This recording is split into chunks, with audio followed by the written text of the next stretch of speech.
Hello students, class 12 का first chapter आपका relation and function और उसमें जो सबसे पहला टॉपिक है वो है आपका टाइप्स ऑफ रिलेशन। तो आज के इस वीडियो में हम इस टॉपिक को कवर करेंगे। समझ आ जाए तो बहुत ही इजी टॉपिक है ये, ठीक है। तो मेन चीज़ इसमें छोटा सा कंसेप्ट है, आपने उसी को समझना है, ठीक है। स्टार्ट कर रहे हैं हम टाइप्स ऑफ रिलेशन से। जो पहला रिलेशन आपका आता है वो है आपका रिफ्लेक्सिव रिलेशन।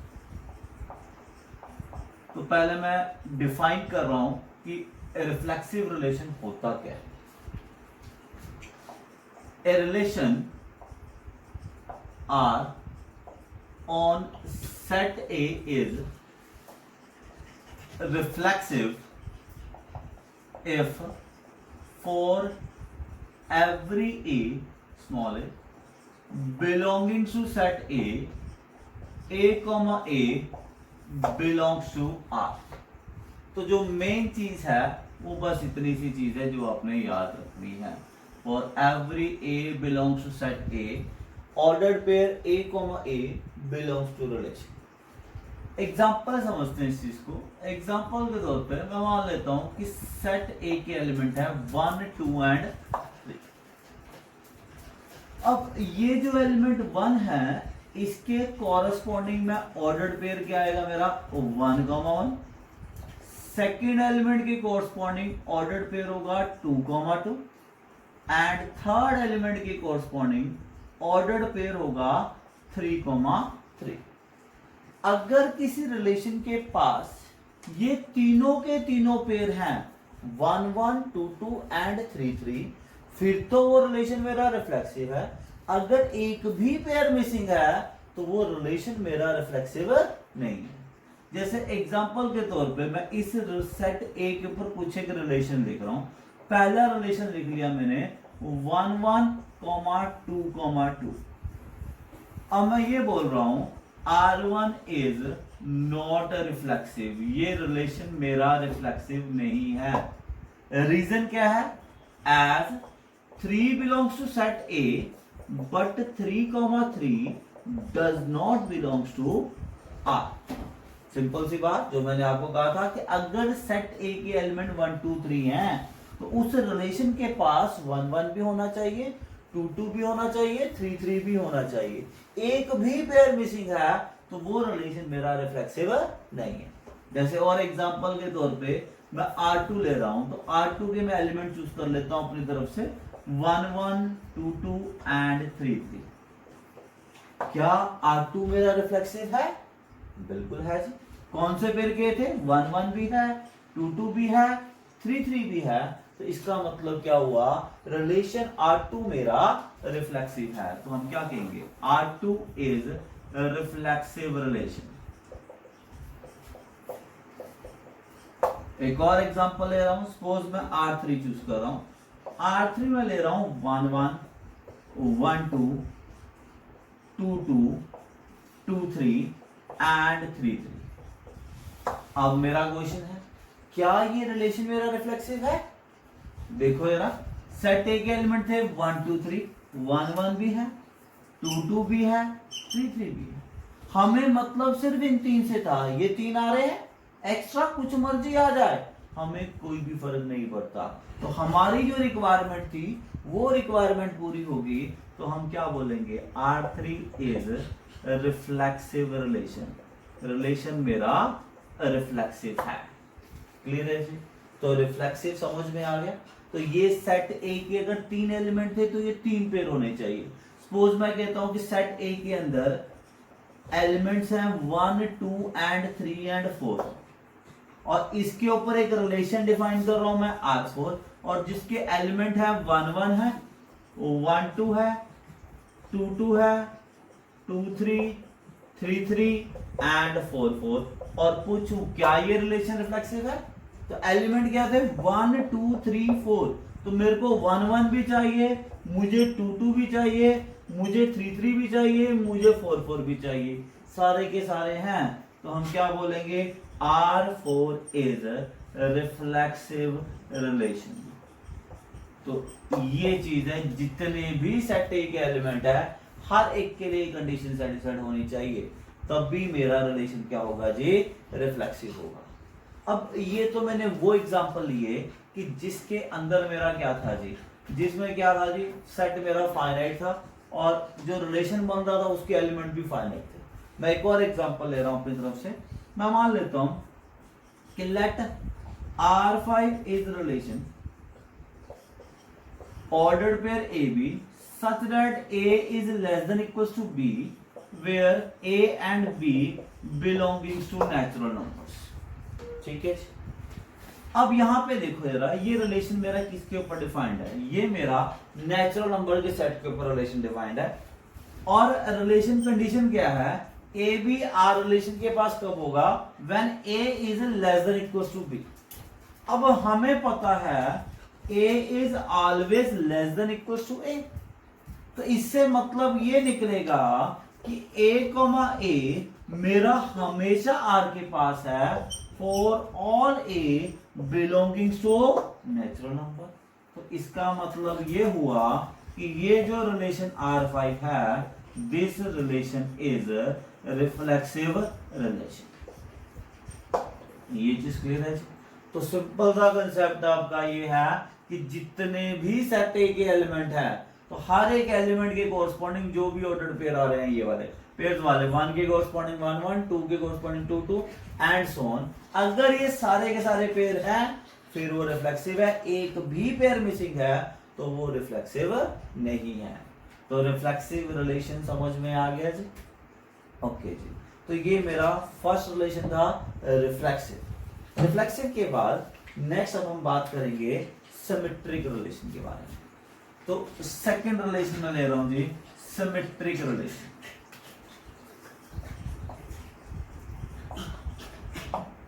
अब हम बात करेंगे सिमेट्रिक के बारे में।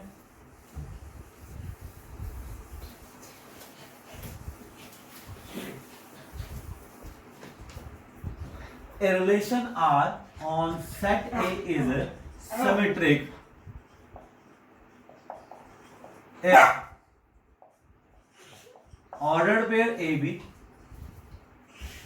belongs to R implies ordered pair BA belongs to। कहने का मतलब ये है कि अगर R के पास ऑर्डर्ड पेयर AB है तो उस ऑर्डर्ड पेयर का जो इनवर्स है वो भी मेरा R के पास होना चाहिए। अगर ऐसा है तो रिलेशन मेरा सिमेट्रिक है। एग्जांपल से समझ रहे हैं हम। मैं मान लेता हूं कि let R1 is equal to 1 2 2 1 3 2 2 3 and 3 1, और इसको मैंने लेता हूं is relation on set A is equals to 1 2 and 3। अब चेक करते हैं कि क्या ये रिलेशन मेरा सिमेट्रिक है। पहला एलिमेंट देखो क्या है, 1 2। अब मैंने ये कहा कि हर एक एलिमेंट का इनवर्स पेयर भी रिलेशन के पास होना चाहिए। तो पहला एलिमेंट 1 2 है, 1 2 का इनवर्स पेयर क्या होगा जी, 2 1। क्या 2 1 वाला पेयर R1 के पास है? बिल्कुल है। अगला एलिमेंट है 2 1, इसका इनवर्स पेयर क्या होगा जी, 1 2। क्या 1 2 वाला R1 के पास है? बिल्कुल है। अगला एलिमेंट है 3 2, इसका इनवर्स पेयर क्या होगा, 2 3। क्या R1 के पास है? बिल्कुल है जी। 2 3 का इनवर्स पेयर क्या होगा जी, 3 2। क्या R1 के पास है? बिल्कुल है जी। 3 1 का इनवर्स पेयर क्या होगा जी, 1 3। क्या ये 1 3 वाला एलिमेंट R1 के पास है? नहीं है। तो R1 मेरा सिमेट्रिक नहीं है। तो आपने ये नहीं देखना कि एक पेयर ने सेटिस्फाइड कर दिया, 2 पेयर ने सेटिस्फाइड कर दिया, उठा के सिमेट्रिक बोल दो। चाहे 10 पेयर सेटिस्फाइड कर रहे हैं, एक जगह भी फेल हो गया तो आप बोलोगे सिमेट्रिक नहीं है। चाहे 100 जगह सेटिस्फाइड कर रहा है पर एक जगह भी अगर सेटिस्फाइड नहीं हुआ तो आपने ये बोलना है कि वो मेरा सिमेट्रिक नहीं है। तो जब भी ए बी आर के पास है तो ए बी का इनवर्स डी ए बी आर के पास होना ही चाहिए। अगर वो होगा तब भी आपको होगी वो सिमेट्रिक है, अदरवाइज नहीं है। एक और देख लेते हैं R2। मैं मान लेता हूं जी 1 3 है, 3 3 है, 3 1 है, 2 3 एंड 3 2। ठीक है जी। 1 3 का इनवर्स पेयर क्या होगा जी? 3 1 है जी। 3 3 का इनवर्स पेयर क्या होगा जी? 3 3, वो भी है जी। 3 1 का इनवर्स पेयर 1 3, वो भी है जी। 2 3 का इनवर्स पेयर 3 2, वो भी है जी। 3 2 का इनवर्स पेयर क्या होगा जी हमारे पास? 2 3, वो भी है। तो हर जगह कंडीशन सेटिस्फाइड हो रही है, तो हम क्या बोलेंगे? R2 is symmetric relation. तो R2 मेरा सिमेट्रिक रिलेशन है। तो ये चीज समझ में आ गई। तो सिमेट्री हमने किस तरह से देखनी है, ये चीज क्लियर है। अभी लास्ट एग्जांपल लिया था हमने, एक लिया था ऑर्डर्ड पेयर ए बी वाला, उसी को चेक करते हैं इसमें। कि सपोज मैं एक रिलेशन ले रहा हूँ R is equals to ordered pair A B, A less than equals to B, where A B belongs to N. ठीक है। अब अगर ये चेक करना है, अब देखो इसमें क्या था? फाइनाइट पेयर्स थे। ठीक है। लेकिन अगर आप इसकी बात करो तो इस रिलेशन में हमारे क्या है? इनफाइनाइट पेयर्स है। तो अब इसको चेक करना है ये सिमेट्रिक है कि नहीं है। तो अगर तो सिमेट्रिक है, कोई भी चीज किया जाए, इनफाइनाइट पेयर का क्वेश्चन आता है, तो अगर वो सिमेट्रिक है तो सिमेट्रिक होने का रीजन देना है। अगर आपको लगता है कि वो सिमेट्रिक नहीं है, तो आपने कोई एग्जांपल देना है जहां पे वो कंडीशन फेल हो रही है। जैसे रिलेशन देखो सिंपल सा, देखते ही पता लग रहा है कि a is less than equal to b, तभी वो r के पास होगा। जैसे मैं एग्जांपल के तौर पे बोल देता हूं कि ऑर्डर्ड पेयर 2 3 हमेशा मेरा r को बिलोंग करेगा as 2 is less than equal to 3। पर अब मेरा क्वेश्चन ये है, क्या 3 2 r के पास है? नहीं है, क्योंकि 3 मेरा 2 से लेस नहीं है। तो इसका मतलब ये हो गया therefore r is not symmetric. तो r मेरा सिमेट्रिक नहीं है। तो ये मेरा कंसेप्ट था सिमेट्रिक रिलेशन का। क्लियर है जी। तो नेक्स्ट अब हम बात करते हैं ट्रांजिटिव रिलेशन की। तो थर्ड हमारी टाइप है अब ट्रांजिटिव रिलेशन। ट्रांजिटिव को थोड़ा ध्यान से समझना, मैंने बहुत से स्टूडेंट्स को ट्रांजिटिविटी के अंदर गलत करते हुए देखा। ठीक है। कंसेप्ट बिल्कुल सिंपल है और समझने की जरूरत है। ठीक है। तो third is transitive relation.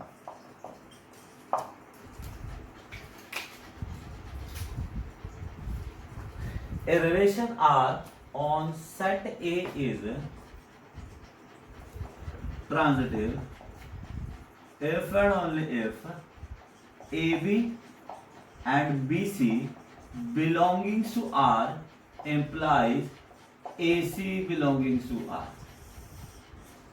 For all A, B, C belongs to set A. पहले अब इस चीज को समझो, ये जो चीज इतनी लिखी हुई है मैं इसके बारे में आपको समझा रहा हूं। ठीक है। तो मैं बात कर रहा हूं composition of two ordered pairs A B and B C. दो ऑर्डर्ड पेयर है, उनकी कॉम्पोजिशन से। पहली चीज तो ये है कि ये नहीं कि उठा के आप कोई भी दो ऑर्डर्ड पेयर की कॉम्पोजिशन कर दोगे। कॉम्पोजिशन आप तभी कर सकते हो जब फर्स्ट पेयर का सेकेंड एलिमेंट और सेकेंड पेयर का फर्स्ट एलिमेंट ये दोनों सेम। तो ये जो सेम वाला पोर्शन है इसको हटा दो, तो बचेगा क्या? फर्स्ट से क्या बचा जी? ए, सेकंड से क्या बचा जी? सी। तो ये मेरी इन दोनों की कॉम्पोजिशन। जैसे एग्जांपल के तौर पे मैं कहता हूं एक है 2 3, दूसरा है 3 1। तो इनकी कॉम्पोजिशन से क्या बनेगा? 3 सेम है, हट जाएगा, क्या आ गया जी? 2 1। अब एक मैं ले रहा हूं जी 2 3 और दूसरा ले रहा हूं मैं 2 1। तो अब देखो क्या ये दोनों सेम है? नहीं जी, ये सेम नहीं है। तो इसका मतलब इनकी composition not possible. Composition not possible. तो हमने सिर्फ उन्हीं दो पेयर की कॉम्पोजिशन लेनी है जिसमें फर्स्ट पेयर का सेकंड एलिमेंट और सेकंड पेयर का फर्स्ट एलिमेंट सेम हो, तभी उनकी कॉम्पोजिशन फाइंड कर सकते हैं। अदरवाइज हम उनकी कॉम्पोजिशन फाइंड नहीं कर सकते। अब ट्रांजिटिव वाला रिलेशन क्या कहता है? कहता है रिलेशन में जितने भी ऑर्डर्ड पेयर्स हैं, उन ऑर्डर्ड पेयर में से जिन जिन पेयर की कॉम्पोजिशन पॉसिबल है, तो उनकी कॉम्पोजिशन से जो नया पेयर बन रहा है वो पेयर भी हमेशा आर के पास होना चाहिए। अगर ऐसा है फिर तो वो ट्रांजिटिव है, अदरवाइज वो ट्रांजिटिव नहीं। मैं एग्जांपल समझा रहा हूं। मैं पहले एक सेट चूज कर लेता हूं, सेट ए ले लेता हूं 1 2 3। इस सेट के ऊपर मैं अपनी तरफ से कोई रिलेशन चूज कर रहा हूं। रिलेशन ले रहा हूं मैं R1 में ले रहा हूं 1 1 1 3 3 1 एंड 2 2। ये मेरा रिलेशन है। अब हमें चेक करना है क्या ये रिलेशन मेरा ट्रांजिटिव है कि नहीं है। अब कैसे चेक करना है थोड़ा डिटेल में देखते हैं, ठीक है जी। वैसे तो आप और देख के भी करना चाहो कर सकते हो, लेकिन मैं पूरी जितनी भी कॉम्बिनेशन पॉसिबल है सारी आपको पूरा लिख के करके दिखा रहा हूं, तो ध्यान से देखो जरा। सबसे पहले फर्स्ट पेयर पे जाओ, ये मेरा फर्स्ट पेयर है। फर्स्ट पेयर देखो एंड किस पे हो रहा है, किस पे एंड हो रहा है जी, 1 पे एंड हो रहा है। तो इसकी कॉम्पोजिशन किस पेयर के साथ हो सकती है, सिर्फ उसी पेयर के साथ हो सकती है जो 1 से स्टार्ट हो रहा हो। तो 1 से स्टार्ट होने वाले पेयर देखो सारे देखने, स्टार्टिंग से लेके एंड तक। इसकी तो बात कर रहे हैं, इसको छोड़ दो। इसके अलावा देखो कौन कौन से पेयर 1 से स्टार्ट हो रहे हैं। सिर्फ एक ही ऐसा पेयर है जो 1 से स्टार्ट हो रहा है। तो इसका मतलब ये हुआ कि हम इसकी कॉम्पोजिशन सिर्फ और सिर्फ इसके साथ कर सकते हैं। तो करके देखते हैं जी। 1,1 और साथ में ले लिया जी 1,3। दोनों की कॉम्पोजिशन करोगे तो दोनों की कॉम्पोजिशन से क्या बनेगा 1 3। क्या ये R1 के पास है, दिस बिलोंग्स टू R1, बिल्कुल ठीक है। तो फर्स्ट एलिमेंट की जितनी भी कॉम्पोजिशन थी वो सारी हमने करके देख ली। अब नेक्स्ट एलिमेंट पे जाओ, इसी लिस्ट में नेक्स्ट एलिमेंट अब क्या आ रहा है जी 1,3। किस पे एंड हो रहा है जी 3 पे एंड हो रहा है। किसके साथ कॉम्पोजिशन कर सकता है, जो 3 से स्टार्ट हो रहा है। 3 से स्टार्ट होने वाला कौन सा एलिमेंट है, सिर्फ और सिर्फ एक ही एलिमेंट है जो हमारा 3 से स्टार्ट हो रहा है। तो वो ये एलिमेंट हमारा ये आ गया जी। तो इसकी कॉम्पोजिशन देखो किसके साथ होगी, तो 1,3 एंड 3,1 इन दोनों की कॉम्पोजिशन करोगे तो क्या आएगा जी 1,1। क्या 1,1 R1 के पास है, बिल्कुल है जी, ये मेरा R1 के पास है। उसके बाद इसी लिस्ट में आगे बढ़ेंगे। इसी लिस्ट में अगला नाम क्या है, अगला पेयर क्या है 3,1। किस पे एंड हो रहा है, 1 पे। किसके साथ कॉम्पोजिशन हो सकती है, जो 1 से स्टार्ट हो रहा हो। 1 से स्टार्ट होने वाले कितने पेयर हैं, एक ये पेयर है और एक मेरा ये पेयर है, 2 पेयर है। तो इसकी कॉम्पोजिशन इन दोनों के साथ करोगे तो 3,1 इसकी कॉम्पोजिशन 1,1 के साथ भी, एंड 3,1 इसकी कॉम्पोजिशन 1,3 के साथ। अगर आप यहां कॉम्पोजिशन करते हो 1 और 1 सेम है, ये हट जाएंगे, क्या बनेगा 3,1। क्या 3,1 R1 के पास है, बिल्कुल है जी। इसकी और इसकी कॉम्पोजिशन करो, 1 और 1 हट जाएंगे, क्या बनेगा जी 3,3। क्या 3,3 R1 के पास है, 3,3 R1 के पास नहीं है। अगर नहीं है, एक जगह भी कंडीशन फेल हो जाए तो हम क्या बोलेंगे, रिलेशन मेरा ट्रांजिटिव नहीं है। तो हम क्या बोलेंगे, R1 is not transitive. Reason दोबारा से बता रहा हूं, क्या रीजन है, as 3,1 and 1,3 belongs to R1, but इनकी कॉम्पोजिशन से जो 3,3 है वो मेरा R1 के पास नहीं है। तो ये मेथड है हमारा कॉम्पोजिशन को चेक करने का। तो जितनी भी पेयरिंग है सारी करके देखनी है।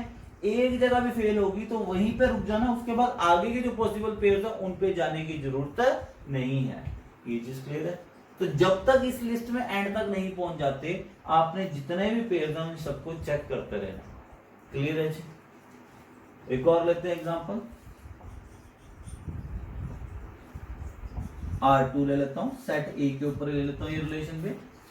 पहला एलिमेंट 1,1, फिर मैं ले रहा हूं जी 1,3, फिर ले रहा हूं मैं 1,2 ले लेता हूं, देन 2,2 2,3, ठीक है जी, एंड 3,3। सपोज ये है, हमें चेक करना है कि ये रिलेशन ट्रांजिटिव है कि नहीं। वैसे चलते हैं जी लिस्ट में। सबसे पहले फर्स्ट एलिमेंट किस पे एंड हो रहा है जी, ये एलिमेंट 1 पे एंड हो रहा है। तो किसके साथ कॉम्पोजिशन कर सकता है, जो 1 से स्टार्ट हो रही हो। 1 से स्टार्ट होने वाले कौन से हैं, एक तो ये एलिमेंट 1 से शुरू हो रहा है और एक ये एलिमेंट 1 से शुरू हो रहा है। तो देखो जरा, 1,1 एंड 1,3 की कॉम्पोजिशन क्या बनेगा जी 1 3। क्या 1 3 है जी, बिल्कुल है जी। फिर 1,1 एंड 1,2 की कॉम्पोजिशन क्या बनेगा 1 2। क्या 1 2 है जी? बिल्कुल है। लिस्ट में आगे चलते हैं। लिस्ट में नेक्स्ट एलिमेंट क्या आ रहा है जी 1,3। तो फिर हम क्या लिखेंगे 1,3। ये चीज है जी। किस पे एंड हो रहा है 3 पे। तो किसके साथ कॉम्पोजिशन करेगा जो 3 से स्टार्ट हो रहा हो। 3 से स्टार्ट होने वाला सिर्फ एक ही पेयर है और वो पेयर क्या है 3,3। तो इसकी कॉम्पोजिशन किसके साथ होगी 3,3। तो इसकी कॉम्पोजिशन से क्या आएगा 1,3। हाँ जी है R2 के पास बिल्कुल है जी। ये हो गया जी। उसके बाद नेक्स्ट एलिमेंट क्या है 1,2। तो स्टार्ट कर रहे हैं वो 1,2 से। हाँ जी किस पे एंड हो रहा है ये 1,2 2 पे एंड हो रहा है। तो ये 2 पे एंड हो रहा है तो किसके साथ पेयर करेगा। ये 2 से स्टार्ट हो रहे हो। 2 से स्टार्ट होने वाले कितने पेयर हैं 2 पेयर है जी। पहला पेयर 1 2 एंड 2,2 कॉम्पोजिशन से क्या बनेगा 1 2। क्या है R2 के पास है जी। अगला क्या था जी 1 2 एंड 2 3 कॉम्पोजिशन से क्या बनेगा 1 3। क्या 1,3 है R2 के पास बिल्कुल है जी।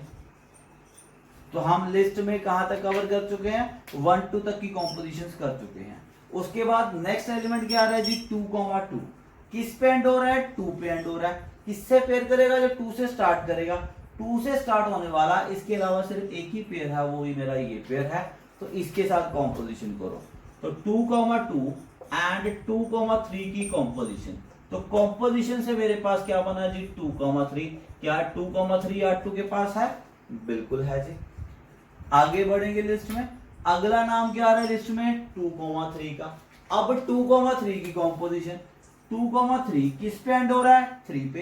तो किसके साथ कॉम्पोजिट करेगा जो 3 से स्टार्ट हो रहा हो। 3 से स्टार्ट होने वाला सिर्फ एक ही एलिमेंट है वो कौन सा है 3,3। तो 3,3 इनकी कॉम्पोजिशन आपस में देखोगे तो इनकी कॉम्पोजिशन से क्या बनेगा 2,3 और 2,3 भी मेरा R2 के पास है। अब लिस्ट में एक लास्ट एलिमेंट बचा है और वो लास्ट एलिमेंट क्या है 3,3। 3,3 किस पे एंड हो रहा है 3 पे एंड हो रहा है। तो क्या इसकी कॉम्पोजिशन किसी और के साथ हो सकती है 3 से स्टार्टिंग वाला कोई भी एलिमेंट नहीं है। तो इसकी कॉम्पोजिशन किसी के साथ भी नहीं हो रही है तो इसको हम एज इट इज छोड़ देंगे। तो हमने लिस्ट में सारे के सारे पेयर्स को चेक कर लिया। जितनी भी पॉसिबल कॉम्पोजिशन थी वो सारी करके देख ली। एक जगह भी कॉम्पोजिशन फेल नहीं हुई है। एक जगह भी कंडीशन मेरी फेल नहीं हुई है। अगर कंडीशन कहीं पे भी फेल नहीं हुई है और पूरी लिस्ट कवर कर ली है तो हम क्या बोलेंगे R2 इज ट्रांजिटिव रिलेशन। बेटा तीनों रिलेशन में रिफ्लेक्सिव सिमेट्रिक एंड ट्रांजिटिव इन तीनों में जो समझने वाला रिलेशन है वो ट्रांजिटिव रहता है। रिफ्लेक्सिव सिमेट्री बड़े आराम से हो जाता है। ट्रांजिटिव में मैंने गलती करते हुए देखा है बहुत से स्टूडेंट को गलती करते हुए देखा है। तो ट्रांजिटिव को ध्यान से करना आपने समझ में आ गया चीज। तो इससे बस 2 एग्जांपल ले रहा एक या 2 एग्जांपल्स हम इसके ऊपर और करके देखते हैं ताकि ट्रांजिटिव का कंसेप्ट और अच्छे से क्लियर हो जाए। तो चूज कर लेता हूं मैं कोई और दूसरा सेट। ओके रिलेशन ले रहा हूं मैं R3 रिलेशन ले रहा हूं मैं 1,2 एंड 1,3 और मैं यही पे रुक गया जी। अब आपने चेक करना है जी क्या ये रिलेशन मेरा ट्रांजिटिव है कि नहीं। तो चलते हैं उसी मेथड से जो मैंने बताया था आपको। फर्स्ट पेयर लिया जी किस पे एंड हो रहा है जी किस पे एंड हो रहा है 2 पे एंड हो रहा है। क्या 2 से स्टार्टिंग वाला कोई पेयर है कोई पेयर नहीं ऐसा जो मेरा 2 से स्टार्ट हो रहा है। तो इसका मतलब इस पेयर की कॉम्पोजिशन किसी भी दूसरे पेयर के साथ नहीं हो सकती। चलो जी आगे चलते हैं। अगला क्या है जी 1 3 किस पे एंड हो रहा है जी 3 पे एंड हो रहा है। इसकी कॉम्पोजिशन किसके साथ होगी जो पेयर 3 से स्टार्ट हो रहा हो। क्या R पे रिलेशन के पास कोई ऐसा पेयर है जो 3 से स्टार्ट हो रहा हो। ऐसा कोई भी पेयर नहीं है जो मेरा 3 से स्टार्ट हो रहा हो। तो इसका मतलब इसकी भी कॉम्पोजिशन मैं किसी के साथ नहीं कर सकता। तो जितने भी मेरे पास रिलेशन में पेयर थे हमने सभी में चेक कर लिया मेरी कहीं पे किसी की भी किसी के साथ कॉम्पोजिशन पॉसिबल नहीं है। पर मेरी कंडीशन कहीं पे भी फेल नहीं हो रही है। तो मैं यहाँ पे क्या लिखूंगा हम ये लिखेंगे R3 is transitive relation. Relation मेरा ट्रांजिटिव है। अब एक चीज ध्यान से समझो, बहुत से लोग गड़बड़ करते हैं इसमें, इसको लिख देंगे R3 इज नॉट ट्रांजिटिव। नहीं, ये रिलेशन मेरा ट्रांजिटिव है। कंडीशन को ध्यान से समझो, कहता अगर AB के साथ BC है, अगर AB के साथ BC है तब AC का होना जरूरी है। अगर अकेला AB है तो उसके ऊपर कोई कंडीशन नहीं, अकेला BC है उसके ऊपर भी कोई कंडीशन नहीं, AB के साथ BC आएगा तब AC का होना जरूरी है। यहां पे सिर्फ अकेला AB आ रहा है, BC नहीं आ रहा, AB आ रहा है, BC नहीं आ रहा, तो AC की कोई कंडीशन बन ही नहीं रही है। तो इसलिए ये जो रिलेशन है, ये रिलेशन भी मेरा ट्रांजिटिव रिलेशन है। इसी तरह से एक और रिलेशन देखो, बड़ा कॉमन सा रिलेशन है, 1,1 2,2 3,3। क्या ये रिलेशन ट्रांजिटिव है? ध्यान से देखो जरा, किस पे एंड हो रही थी? 1 पे। क्या 1 से स्टार्टिंग वाला कोई पेयर है? कोई पेयर नहीं, मतलब इसकी भी किसी के साथ भी कॉम्पोजिशन नहीं हो सकती। अगला किस पे एंड हो रहा है जी? 2 पे। क्या 2 से स्टार्टिंग वाला कोई और पेयर है? नहीं जी, तो इसका मतलब इसकी भी कॉम्पोजिशन किसी दूसरे पेयर के साथ नहीं हो सकती। अगला किस पे एंड हो रहा है जी? 3 पे। क्या 3 से स्टार्टिंग वाला कोई पेयर है? कोई नहीं, तो मतलब इसकी भी कॉम्पोजिशन आपकी किसी भी और के साथ नहीं हो सकती। तो लिस्ट के सारे एलिमेंट्स हमने कवर कर लिए हैं, सारे के सारे कवर कर लिए हैं। कंडीशन एक भी जगह फेल नहीं रही, इनफैक्ट कंडीशन मेरी लग ही नहीं रही है, तो हम क्या बोलेंगे? Relation is transitive. तो ये जो रिलेशन R4 वाला है, R4 is also transitive relation.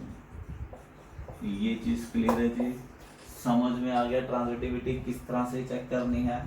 तो अभी तक हमने 3 रिलेशन किए हैं, एक हमने किया है रिफ्लेक्सिव, दूसरा हमने किया है सिमेट्रिक, और तीसरा हमने किया है ट्रांजिटिव। ट्रांजिटिव के बाद एक रिलेशन मेरा और आता है, that is equivalence relation. Next हम क्या बात कर रहे हैं?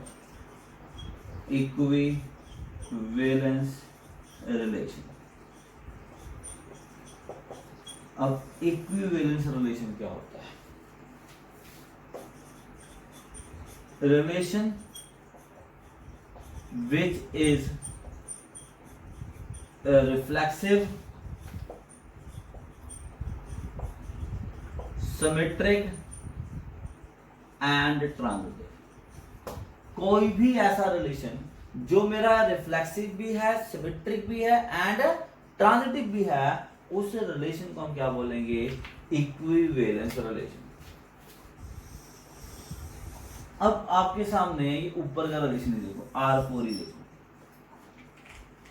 कैसे साइड के ऊपर रिलेशन है? ए के एलिमेंट क्या है? 1 2 3।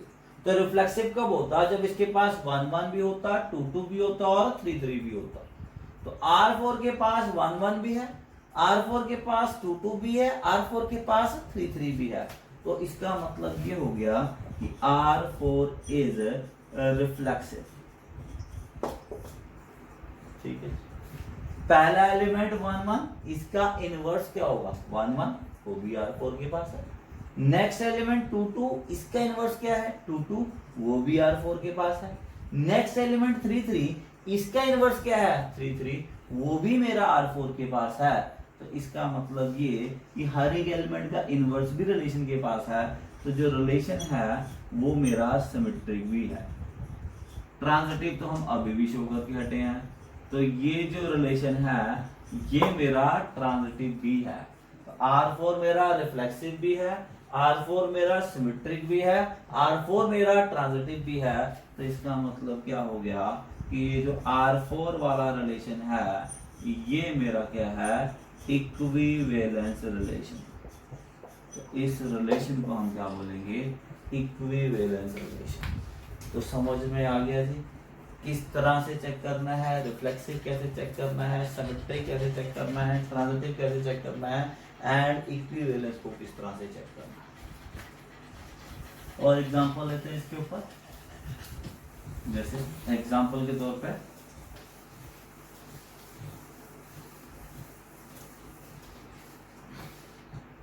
एम्प्टी रिलेशन की बात करते हैं। 2 रिलेशन सुने होंगे, एक एम्प्टी रिलेशन जिसको हम रिप्रेजेंट करते हैं फाई से, और एक होता है यूनिवर्सल रिलेशन। यूनिवर्सल रिलेशन क्या है? ए क्रॉस है। तो देखते हैं इसमें से कौन कौन सा रिलेशन मेरा रिफ्लेक्सिव है, कौन सा रिलेशन मेरा सिमेट्रिक है, कौन सा ट्रांजिटिव है, और कौन सा मेरा इक्विवेलेंस है। सभी को चेक करते हैं। हाँ जी, सबसे पहले तो ये देखो एम्प्टी रिलेशन तो क्लियर है सबको। एम्प्टी रिलेशन कौन सा होता है? जिस रिलेशन के पास कोई भी एलिमेंट नहीं है, ऐसा रिलेशन जिसमें कोई भी एलिमेंट किसी भी दूसरे एलिमेंट से रिलेटेड नहीं है, वो मेरा क्या है? Empty relation. ए क्रॉस है, इसको हम क्या कहते हैं? Universal relation. ऐसा रिलेशन जिसमें हर एक एलिमेंट हर दूसरे एलिमेंट से रिलेटेड है, वो मेरा क्या है? Universal relation. तो अब चेक करना है इसमें से कौन सा मेरा रिफ्लेक्सिव है, कौन सा सिमेट्रिक है, कौन सा ट्रांजिटिव है, और कौन सा मेरा इक्विवेलेंस है। सबसे पहले हम फाई के बारे में बात करते हैं। फाई के पास कुछ भी नहीं है, फाई के पास कुछ भी नहीं है। सेट ए के पास तो कोई ना कोई एलिमेंट है। सपोज सेट ए के एलिमेंट है 1 and 2 and 3। तो रिफ्लेक्सिव कब होगा? जब उसके पास 1 1 भी होगा, उसके पास 2 2 भी होगा, और उसके पास 3 3 भी होगा। लेकिन फाई के पास कुछ भी नहीं है, तो इसका मतलब क्या फाई रिफ्लेक्सिव है? नहीं जी, फाई मेरा रिफ्लेक्सिव नहीं है। फाई के पास कोई भी एलिमेंट नहीं है, तो फाई रिफ्लेक्सिव नहीं है। क्या ए क्रॉस ए रिफ्लेक्सिव है? ए क्रॉस ए के पास सारे के सारे एलिमेंट है, तो उसके पास 1 1 भी है, उसके पास 2 2 भी है, उसके पास 3 3 भी है, सारे के सारे ऑर्डर पेयर्स हैं। तो इसका मतलब ए क्रॉस ए मेरा रिफ्लेक्सिव रिलेशन है। नेक्स्ट आते हैं जी सिमेट्रिक। हाँ जी, क्या फाई सिमेट्रिक है? हाँ जी, बहुत से स्टूडेंट ये कहते हैं कि फाई मेरा सिमेट्रिक नहीं है, जबकि फाई मेरा क्या है जी? सिमेट्रिक है। डेफिनेशन देखो सिमेट्री की क्या थी, क्या डेफिनेशन थी? If A B belongs to R then B A B belongs to R implies B A belongs to R. अगर ए बी है तब बी ए का होना जरूरी है, अगर ए बी नहीं है तो उस पर कोई कंडीशन लग ही नहीं रही है। तो मतलब फाई वाले रिलेशन में सिमेट्री की कंडीशन कहीं पे भी फेल नहीं हो रही है, तो इसका मतलब क्या है? फाई मेरा सिमेट्रिक रिलेशन है। क्या ए क्रॉस ए सिमेट्रिक है? ए क्रॉस ए के पास सारे पेयर हैं, ए बी है, बी ए 1 2 बी है, 2 1 बी है, 1 3 बी है, 3 1 बी है, सारे के सारे पेयर हैं। तो इसका मतलब ए क्रॉस ए बी मेरा सिमेट्रिक है। नेक्स्ट हम बात करते हैं ट्रांसिटिविटी। क्या फाई ट्रांसिटिव है? बिल्कुल है जी, फाई के पास कुछ भी नहीं है, तो कंडीशन कहीं पे फेल हो ही नहीं रही है। अगर A B and B C दोनों हो तब ए सी का होना जरूरी है। अगर A B and B C नहीं है तो हमें कोई भी फर्क नहीं पड़ता, तो वही चीज मेरी यहाँ पे है। तो ट्रांजिटिव है, कुछ नहीं है, कंडीशन कहीं फेल नहीं हो रही, कंडीशन कहीं फेल नहीं हो रही, तो ये मेरा ट्रांजिटिव है। क्या ए क्रॉस ए ट्रांजिटिव है? सब कुछ है उसके पास से। तो अगर ए बी और बी सी है तो ए सी भी डेफिनेटली इसके पास है, तो इसके पास तो सारे ही पेयर हैं, तो ये रिलेशन मेरा ट्रांजिटिव भी है। तो क्या फाई मेरा इक्विवेलेंस है? रिफ्लेक्सिव नहीं है। सिमेट्रिक ट्रांजिटिव है पर रिफ्लेक्सिव नहीं है, इसका मतलब ये मेरा इक्विवेलेंस नहीं है। क्या ए क्रॉस ए मेरा इक्विवेलेंस है? बिल्कुल है।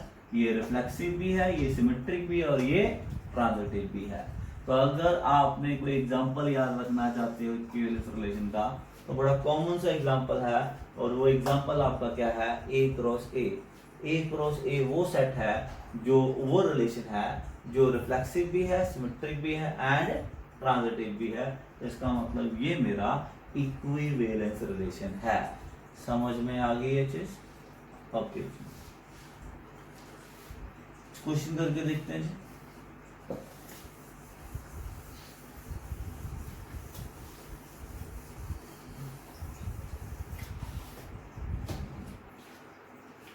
मान लेता हूं कि लेट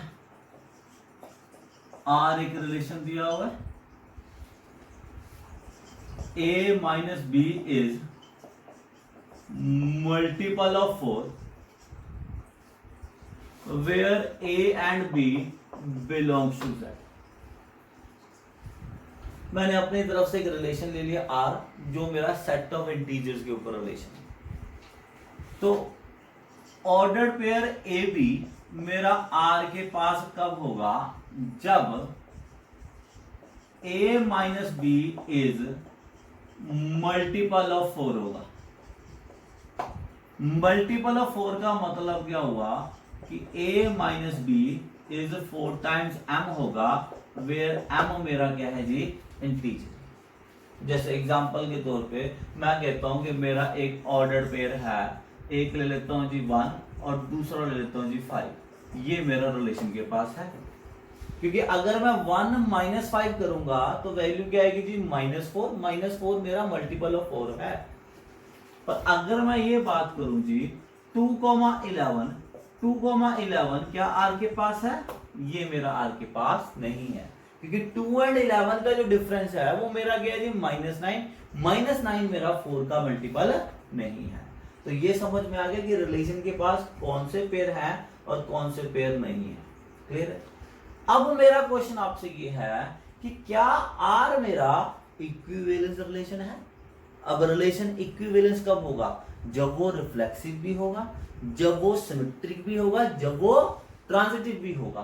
तो क्या आर मेरा इक्विवेलेंस है, तो चेक करते हैं सबसे पहले रिफ्लेक्सिव के लिए। रिलेशन रिफ्लेक्सिव कब होता है, जब a, आर के पास हो। तो हमें चेक किससे करना है कि क्या a, आर के पास है। अब a, आर के पास कब होगा, जब a माइनस ए मेरा किसका मल्टीपल हो, 4 का। तो सबसे पहले हम a माइनस ए की वैल्यू निकाल के देखते हैं। तो a माइनस ए क्या होगा जी, 0। 0 को लिख सकते हैं 4 टाइम्स 0, यानी कि दिस इज मल्टीपल ऑफ 4। अगर ये मल्टीपल ऑफ 4 है तो इसका मतलब ये हुआ कि a, बिलोंग्स टू क्या है जी, r। अगर ये r के पास है तो इसका मतलब क्या हुआ, r इज इक्विवेलेंस रिलेशन। ये रिलेशन मेरा इक्विवेलेंस है। ये चीज समझ में आ गई जी। सो दिस इज इक्विवेलेंस में r is a reflexive relation. This is number 1, ये मेरा रिफ्लेक्सिव रिलेशन। अब हमें क्या चेक करना है कि ये सिमेट्रिक है कि नहीं है। तो अगर सिमेट्रिक को चेक करना हो तो सिमेट्रिक की डेफिनेशन क्या थी कि AB belongs to R implies BA belongs to R। तो सिमेट्री के लिए सिंपल चीज याद रखो कि आपने जो स्टार्ट करना है वो हमेशा ऐसे करना, let AB belongings to R। आप मान के चल रहे हो कि जनरल है, आपको नहीं पता इनफाइनाइट पेयर है, तो आपने जनरल पेयर लिया कि AB मेरा एक रैंडमली कोई भी ऐसा पेयर है जो R के पास है। तो अगर इस रैंडम पेयर के लिए मैं ये शो कर दूंगा कि BA भी R के पास है, तो इसका मतलब क्या होगा, R मेरा सिमेट्रिक है। तो स्टार्ट करें इस रैंडम पेयर से कि let AB belongs to R। तो इसका मतलब अगर AB R के पास है तो A minus B multiple of 4 है, तो क्या आएगा, A minus B is equal to 4 times M। तो B माइनस ए की वैल्यू क्या आएगी जी, -4M। -4 का मतलब क्या है, -4 into -M which is also multiple of 4। तो अगर ये 4 का मल्टीपल है तो B, A किसके पास है जी, R के पास। अगर B, A R के पास है तो इसका मतलब क्या हुआ, R इज सिमेट्रिक रिलेशन। तो दिस इज नंबर 2। तो सिमेट्रिक अगर कभी भी शो करनी है तो स्टार्टिंग का मेथड यही है कि आपने पहले क्या अज्यूम करना है, AB R के पास है, और उस जनरल पेयर के लिए आपने ये शो करना है कि BA भी मेरा R के पास है। अगर आप इस तरह से कर दोगे तो रिलेशन मेरा क्या आ जाएगा जी, सिमेट्रिक आ जाएगा। नेक्स्ट देखो जरा, नेक्स्ट है ट्रांजिटिविटी। तो ट्रांजिटिव के लिए भी आपने जनरल पेयर चूज करना पहले, AB and BC belongs to R। ये आपने अज्यूम कर लिया कि लेट AB एंड BC दोनों मेरे R के पास हैं। अगर ये दोनों R के पास हैं तो इसका मतलब क्या है, A माइनस बी भी मेरा मल्टीपल ऑफ 4 है। मल्टीपल ऑफ 4 का मतलब क्या आएगा जी, 4 times M1। And B minus C भी मेरा मल्टीपल ऑफ 4 है, यानी मैं इसको ले लेता हूं जी 4 टाइम्स M2। दोनों को ऐड कर दो जी, A minus B plus B minus C क्या बन गया जी, 4 times M1 plus 4 times M2। B से B कैंसल, तो A माइनस सी की वैल्यू क्या आ रही है, 4 टाइम्स M1 प्लस M2। क्या ये 4 का मल्टीपल है? अगर ये 4 का मल्टीपल है तो इसका मतलब क्या हो गया, AC बिलोंग्स टू R है। तो मतलब R is a transitive relation. This is number 3. तो from 1, 2 and 3 हम क्या बोलेंगे, R is equivalence relation. R मेरा equivalence relation है. तो ये समझ में आ गया. तो अगर कभी भी याद रख लो आपको ये शो करना है कि रिलेशन इक्विवेलेंस है, तो उसके लिए 3 चीजें शो करनी है कि वो रिफ्लेक्सिव भी है, वो मेरा सिमेट्रिक भी है और वो मेरा ट्रांजिटिव भी है. अगर किसी क्वेश्चन में आपने ये शो करना है कि रिलेशन मेरा सिमेट्रिक है, तो उसके लिए स्टार्टिंग कैसे करनी है, let A B belongs to R से शुरू करना है और किसी तरह से फिर आपने शो करना है कि बी ए भी आर के पास है. अगर आपने ये शो करना है कि रिलेशन ट्रांजिटिव है, तो स्टार्ट किससे करोगे आप, A B and B C belongs to R से स्टार्ट करोगे और शो क्या करना है, A C belongs to R. बेटा इस चैप्टर में मेन है अटेम्प्ट करने का तरीका. स्टूडेंट्स को समझ नहीं आता क्वेश्चंस को लिखना कैसे है, तो ये है प्रॉपर तरीका उसको लिखने का. क्लियर है? और करके देखते हैं. थोड़ा चेंज करता हूं क्वेश्चन. मैंने यहाँ पे मल्टीपल ऑफ 4 बोला था, मैं इसमें चेंज कर देता हूँ क्वेश्चन में. मैं कहता हूं आर इज अ रिलेशन, ठीक है जी, ordered pair A B such that mod of A minus B is even. ठीक है जी. इवन का मतलब क्या हो गया जी, multiple of 2 where A and B belongs to Z. Clear है? तो अब क्या चेंज करोगे, यहां पे क्या लिखोगे, A minus B belongs to R है if mod of A minus B is even है. अगर ये इवन है तो इसका मतलब इसका जो मॉडुलस होगा वो 2 का मल्टीपल होगा, 2 टाइम्स है. पर मॉडुलस की जो आउटपुट आएगी वो आउटपुट हमेशा क्या आएगी जी, पॉजिटिव. तो पॉजिटिव का मतलब यहाँ पे क्या आएगा जी, मेरा नेचुरल नंबर आ सकता है. पर नेचुरल नंबर में भी मेरा यहाँ पे होल नंबर भी आ सकता है कि दोनों मेरे अगर सेम होंगे तो आंसर मेरा 0 आ जाएगा. तो m मेरा यहाँ पे एक होल नंबर होगा. तो ये मेरा 2 का मल्टीपल. तो स्टार्ट करते हैं हम a माइनस ए का मॉडुलस क्या आएगा जी, 0. यानी 2 क्या आएगा जी, 2 का मल्टीपल है. तो a मेरा r के पास है. तो इसका मतलब रिलेशन मेरा रिफ्लेक्सिव है, बिल्कुल सेम पहले के जैसे हो गया जी. आगे देखते हैं. सिमेट्रिक शो करना है. Let A B belongs to R. A B belongs to R है तो mod of A minus B किसके इक्वल आएगा जी, 2 टाइम्स m. तो mod of b minus A की वैल्यू भी मेरी क्या रहेगी जी, सेम ही रहेगी. मोड के अंदर अगर आप कोई साइन चेंज करते हो तो आउटपुट में कोई भी फर्क पड़ने वाला नहीं है. तो b माइनस ए भी मेरा r के पास ही रहेगा. तो r मेरा फिर भी क्या रहेगा जी, सिमेट्रिक. अब a minus B and b minus C belongs to r. तो mod of this is equal to क्या आ गया जी, 2 times m1. Mod of b minus C is equal to 2 times m. अब यहां पे एक एक्स्ट्रा स्टेप कर रहा हूं कि डायरेक्ट हम ऐड करेंगे तो मोड नहीं हटेगा. तो देखो मैं क्या कर रहा हूं इस चीज को. अगर a minus B 2 times m1 के इक्वल है मॉडुलस, तो a माइनस बी की वैल्यू क्या आएगी, प्लस माइनस 2 टाइम्स m1. और यहां से b माइनस सी की वैल्यू क्या आएगी, प्लस माइनस 2 टाइम्स m2. दोनों को ऐड कर दो, a minus B plus b minus C plus minus 2 times m1 plus minus 2 times m2. b से b कैंसिल हो गया, मॉडुलस ले लो, modulus of a minus C. अब हमें पता है ये भी नॉन नेगेटिव है, ये भी नॉन नेगेटिव है, तो यानी कि दोनों के साइन सेम ही रहेंगे, या प्लस होंगे या माइनस होंगे. तो लिख सकता हूं 2 times m1 plus m2. Clear है? तो ये क्या आ रहा है जी, मेरा इवन नंबर आ रहा है. तो इसका मतलब AC बिलोंग्स टू R है. तो R मेरा क्या होगा जी, ट्रांजिटिव रिलेशन होगा. तो ये पूरा ओवरऑल मेरा क्या गया जी, इक्विवेलेंस रिलेशन आ गया. समझ आ गई ये चीज? हाँ जी क्लियर है. लिखने का तरीका देखो जरा, आपके सामने क्वेश्चन चेंज कर दिया पर तरीका वैसा ही रहा. तो सोचना किस तरह से ये समझ में आ गया. और देखो जरा,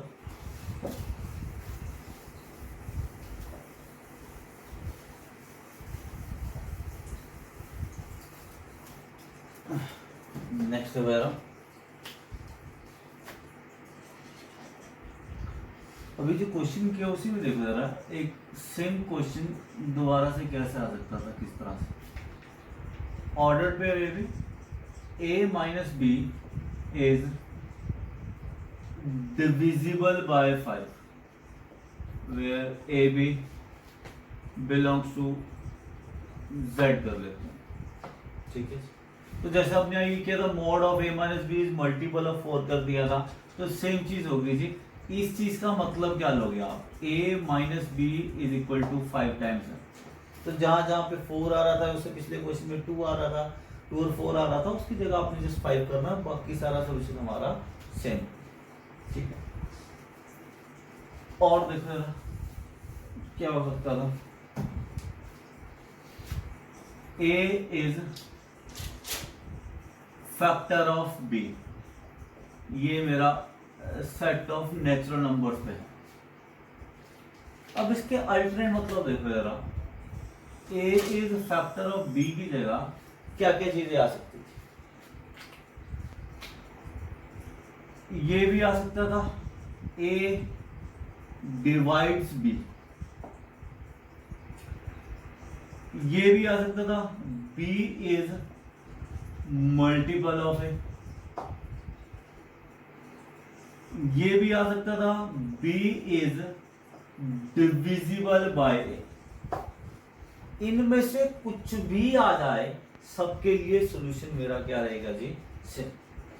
तो हम डिफाइन कर रहे हैं A B belongs to R if and only if, क्या लिखा, b is multiple of a, तो मैं मान लेता हूं b is lambda times a where lambda belongs to natural number.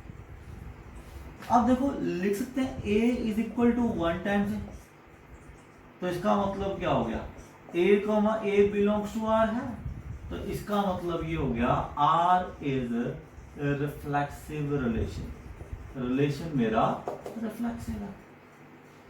Symmetry के लिए करना है तो क्या लिखेंगे, let A B belongs to R, मतलब क्या निकलेगा, b is equal to lambda times a। अब ये देखो, अगर b is equal to lambda times a है, तो यहां से मैं a की वैल्यू निकालूंगा तो वो क्या आएगा जी, 1 बाय लैम्डा टाइम्स b। अब यहाँ पे ये लैम्डा है, लैम्डा मेरा नेचुरल नंबर है, क्या 1 बाय लैम्डा नेचुरल नंबर होगा? अगर तो लैम्डा 1 है फिर तो नेचुरल नंबर होगा, अगर लैम्डा 1 के अलावा कुछ भी और है, for lambda not equals to 1, 1 by lambda is 1 by lambda does not belongs to n। तो इसका मतलब ये मेरा r के पास नहीं होगा। तो मतलब ये कि जो रिलेशन है, ये रिलेशन मेरा सिमेट्रिक होने वाला नहीं है।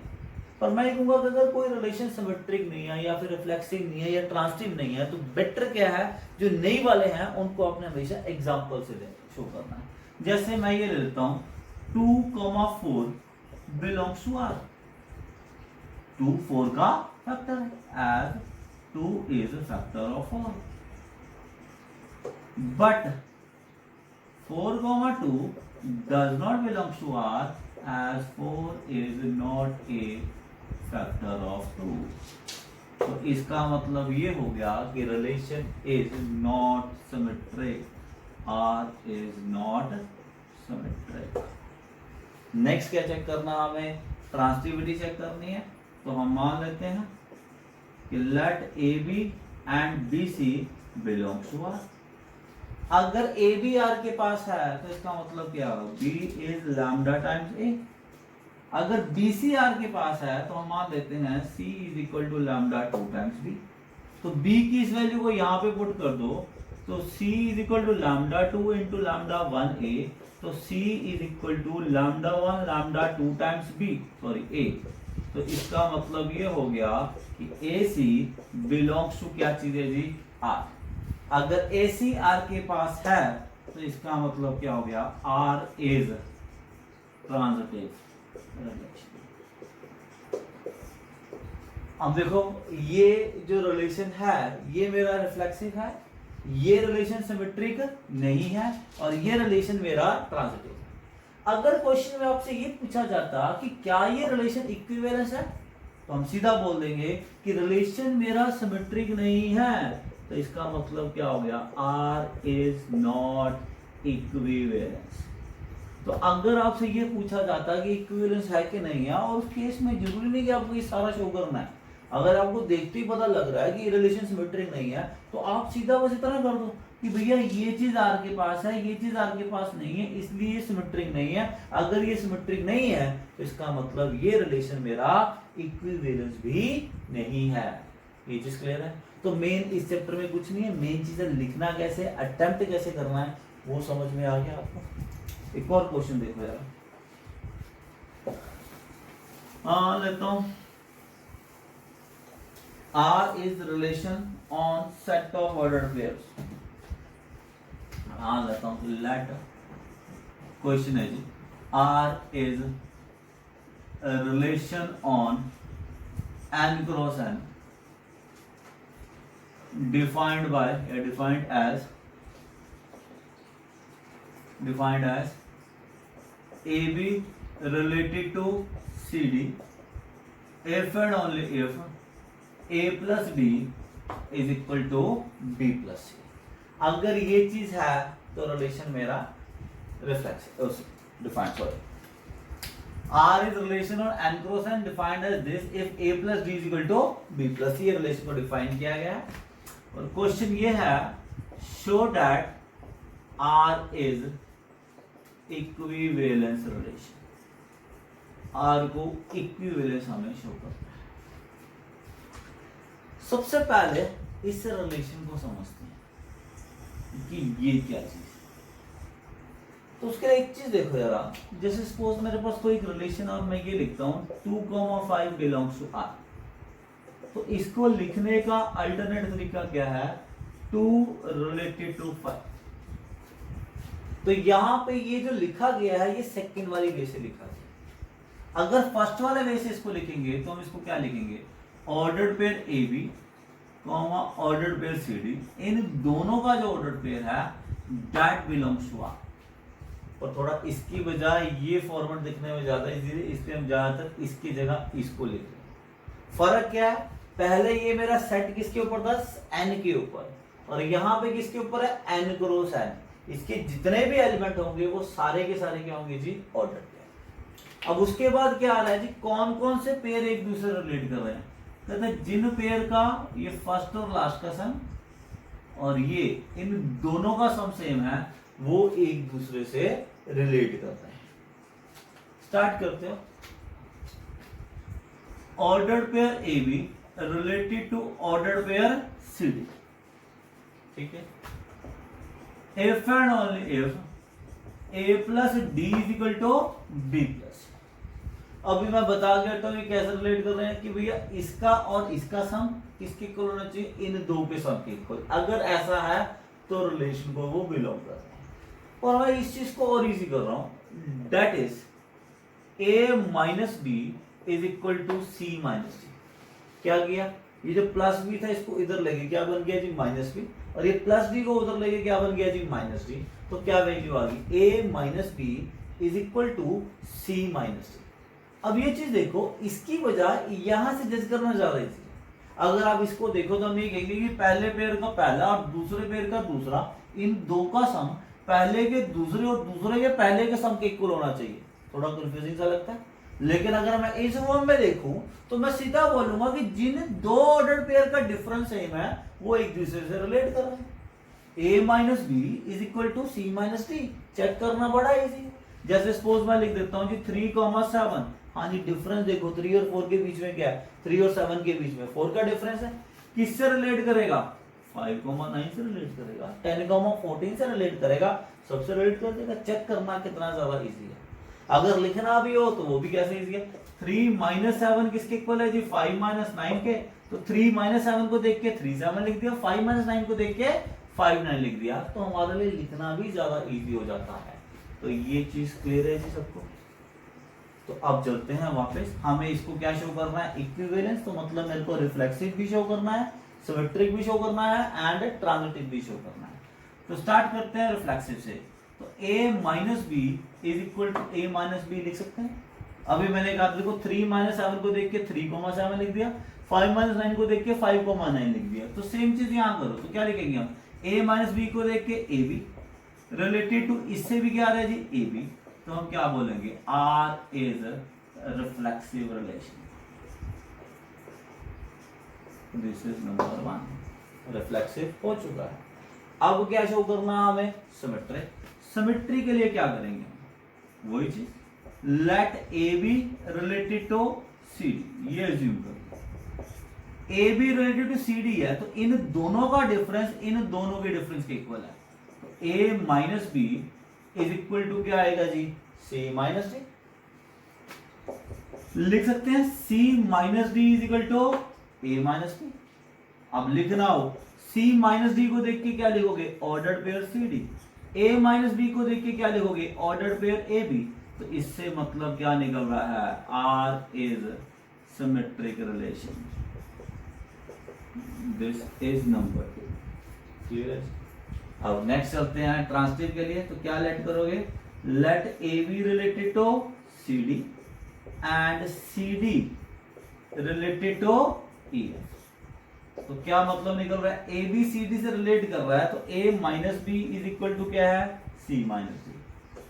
सी डी ई एफ से रिलेट कर रहा है, तो C minus D is equal to क्या चीज है जी, ई माइनस है। तो मतलब ए minus B is equal to C minus D is equal to E minus F है।